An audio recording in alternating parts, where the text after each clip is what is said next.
Come in.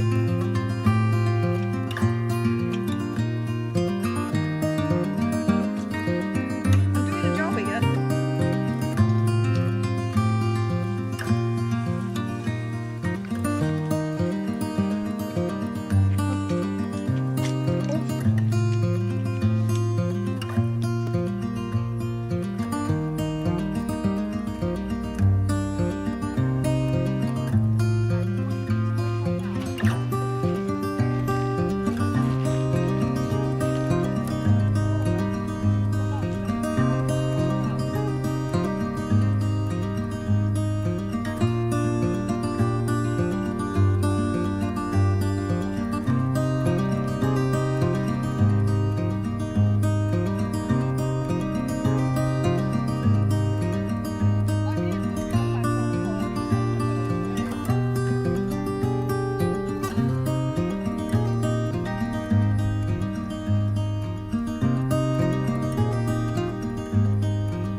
Searching for something that ain't lost.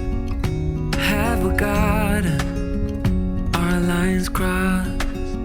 We're wasting time on stuff that doesn't really matter, while wishing for something better.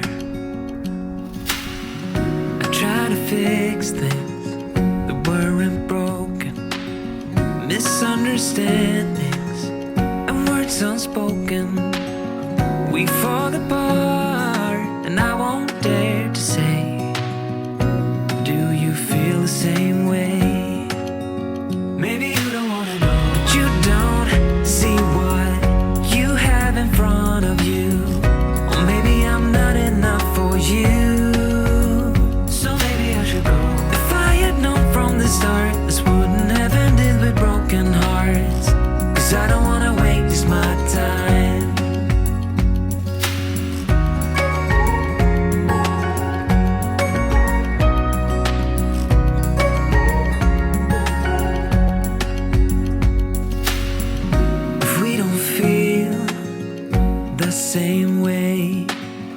then don't pretend that everything's okay. Don't string me along the way you do. Just let me get over you.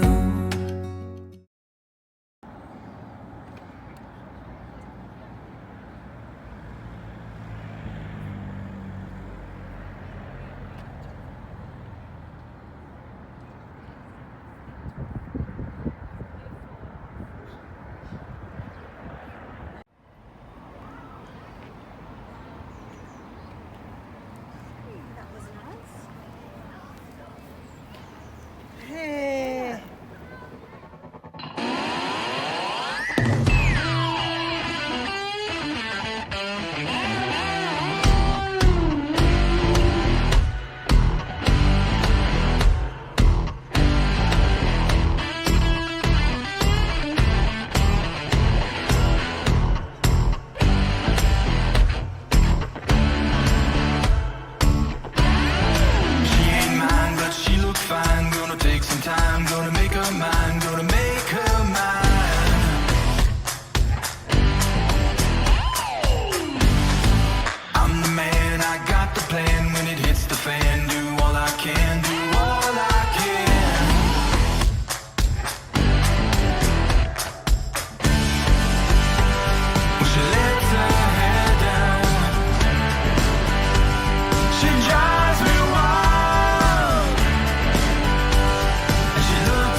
So there you have it, guys. That's a quick video, a short video that we did on our trip up to the beautiful Yorkshire Dales this weekend.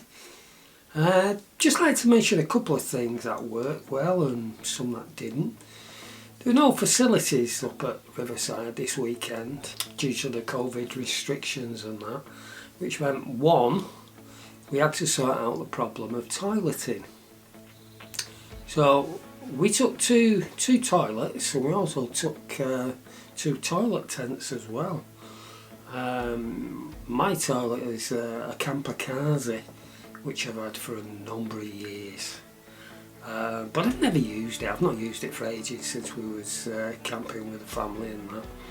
Used to use it quite a bit then when we did a lot of family camping, but since I've got the van and been camping out on my own, the kids no longer want to come, so we stopped using it.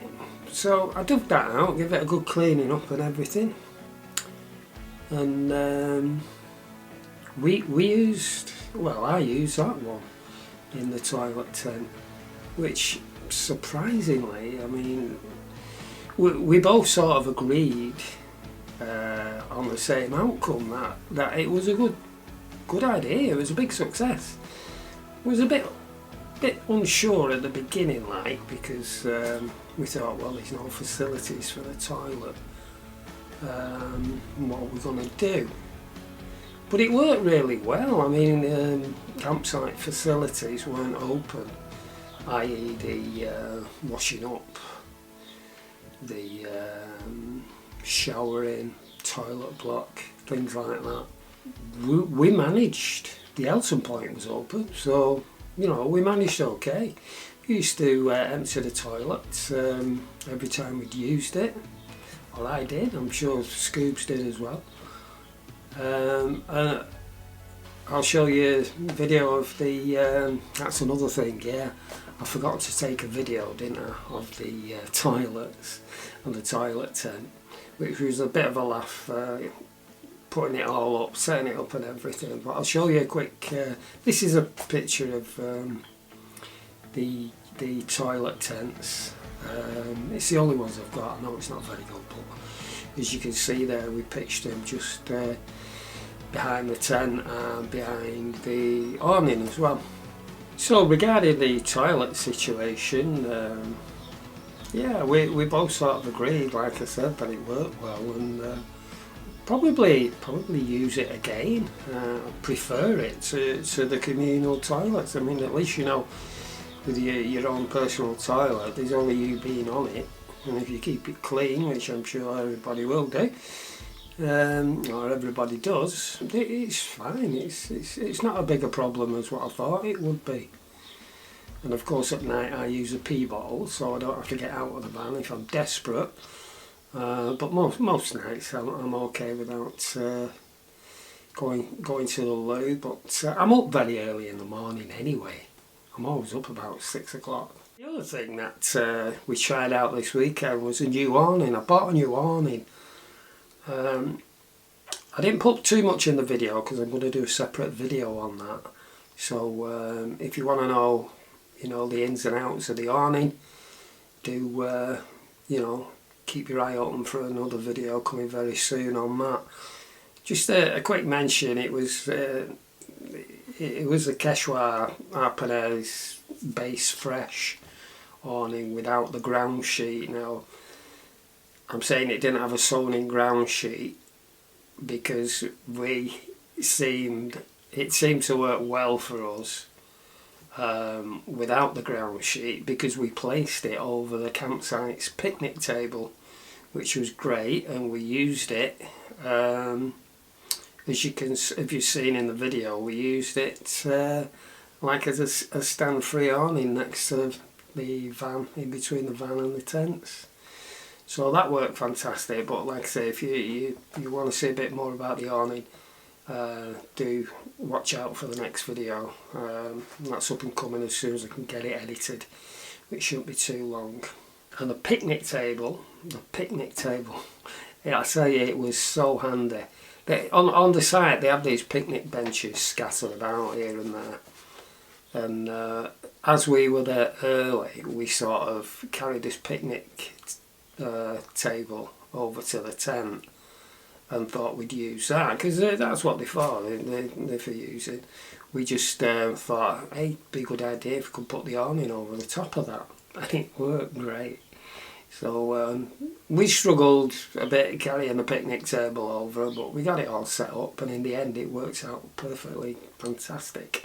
So that's another good point about the awning. With it not having a sewn in ground sheet, you can sort of put it where you want. I mean, I actually bought this awning for the hot tub at home, just to give a bit of shelter for the hot tub.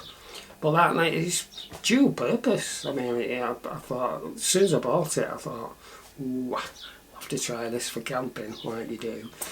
And yeah, as a standalone awning, or even on the back of the car or the side of the car, and it works good. But all that's coming in the other video. So, what else worked well? The electric. We had electric hookup. Didn't really need it, but I thought, well, why not?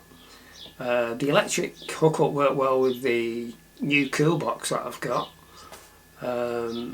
It just meant that I could keep the cool box running all the weekend without worrying about it, the power pack running out or anything like that. And also at night time I put the fan heater on, that powered up from the campsite CHU, and that was good. If you've seen on the video, I've not actually wired it all up to inside the van as yet. That's the electric hookup. I just pop it through the window, which is not the best idea, but it does work. It works. It's worked for us. I've got the wind deflectors on, so you just you know, crack the window open a couple of inches, put the plug through, and I've got an extension from that, and it works fine. So the wind deflectors, I know they're not a new thing on the van, I've had them for quite a long time, but they do work well. They work okay. And the cool box, I keep saying I'm going to do another video on it. I might, I'll just show you a quick look at the cool box for those who haven't seen it yet. But I will try and get a video out for that as well. But this is the cool box. Yeah, it's not very big as you can see, but it sits there between the two front seats. And it kept things like butter, it kept a small bottle of milk in and some of beers keeping cold, the bacon, the sausage, things like that. And it worked great. It's not big like I say, but I haven't got the space in the van. It's only a micro camper, but you know, I put things in the van that I need, and if I don't need them, I probably won't bring it with me. I've got a big cool box actually, but it's too big. It's okay to put it in the awning, but I don't like cramming everything in the van. You know, to transport it. So I thought, when I come across the cool box from Halfords, it's a Halfords one. It's only 8 litre, but it works great. And like I say, we'll do another video on that. So, well, if you've stayed with us for this long, hopefully you're enjoying it and you've got something out of it. And if you have, well, do consider subscribing, because it does help a lot. So until the next one, thanks a lot for watching, and we'll see you on the next one. And it works fine. So the wind deflectors, I know they're not a new thing on the van, I've had them for quite a long time. Oop.